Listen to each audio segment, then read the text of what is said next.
Ерке ТВ арнасының көрермендері, кел құмырсқалар туралы қызықты деректермен таныс болайық. Жер бетіндегі ең кішкентай құмырсқалармен бірге жүріп жұмыс істейік. Құмырсқалармен танысыңыз. Құмырсқалар өте кішкентай, бірақ алданбаңыз. Олар күшті, ақылды және әрқашан бірге жұмыс істейді. Егер сіз нанның бір бөлігін түсіріп алсаңыз, мұқият бақылаңыз.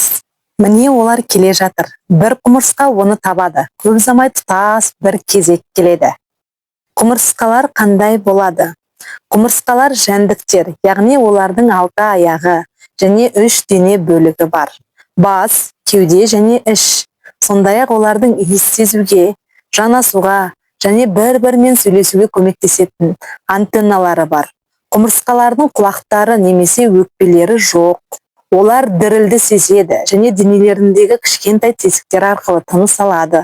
Құмырсқалар қайда тұрады? Құмырсқалар жер бетіндегі ең суық жерлерден басқа барлық жерде дерлік мекендейді. Олар ұяларын жер астында, ағаш діңдерінің ішінде немесе тіпті тастардың астына салады. Кейбір құмырсқалар құмырсқа илеулері деп аталатын үлкен топырақ төбелерін жасайды. Ал басқалары қабырғаларда немесе бөренелерде тіршілік етеді. Құмырсқалармен жұмыс істеу. Құмырсқалар колонияларда тіршілік етеді. Онда әркімнің жұмысы бар. Ана құмырсқа барлық жұмыртқаларын салады. Жұмысшы құмырсқалар тамақ жинайды. Жас құмырсқаларға қамқорлық жасайды және ұя салады. Әскери құмырсқалар колонияны күзетеді және оны жаулардан қорғайды. Жұмыртқадан құмырсқаға дейін.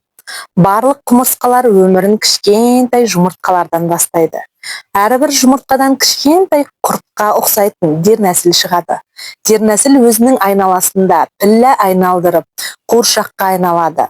Біраз уақыттан кейін ересек құмырсқа жорғалап шығады. Жұмыс істеуге дайын. Топтық жұмыс уақыты. Құмырсқалар ешқашан жалғыз жұмыс істемейді. Олар тамақ табу үшін бір-бірінің иіс ізімен жүреді.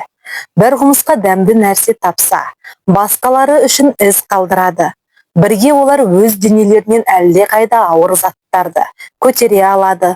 Құмырсқаларға арналған кешкі ас. Құмырсқалар көптеген түрлі тағамдарды жейді. Кейбіреулері жеміс шырыны немесе бал сияқты тәттілерді ұнатады. Басқалары тұқымдарды, өсімдіктерді немесе тіпті басқа жәндіктерді де жейді. Олар бір-бірімен ауыздан ауызға тамақ беру арқылы бөліседі. Жұмыстағы және ойын-сауықтағы құмырсқалар. Құмырсқалар әрқашан қозғалыста болады. Туннельдер қазады, тамақ табады және өз патшайымдарын қорғайды. Кейде олар өсімдіктерге өрмелейді немесе қабырғалардағы жарықтарды зерттейді. Әрқашан қызығушылық танытады және де бос болмайды. Олар кішкентай болуы мүмкін, бірақ олар өте күшті. Ал сіз білдіңіз бе? Әлемде құмырсқалардың 12 мыңнан астам түрі бар. Кейбір құмырсқалар тілей деп аталатын кішкентай жәндіктерге, фермерлер сиырларға қамқорлық жасағандай қарайды. Құмырсқалар тілейлерді қауіпсіз ұстайды. Ал тілейлер құмырсқаларға дәмді, тәтті тағам береді. Ерке ТВ арнасының кішкентай көрермендері, бүгінгі құмырсқалар туралы қызықты видео сендерге ұнады ма? Егер ұнаса, біздің Ерке ТВ арнасына тіркеліп, видеоға лайк басуды ұмытпаңдар. Ал біз сіздер үшін тағы да қызықты танымдық жаңа видеолар дайындаймыз. Келесі видеода кездескенше.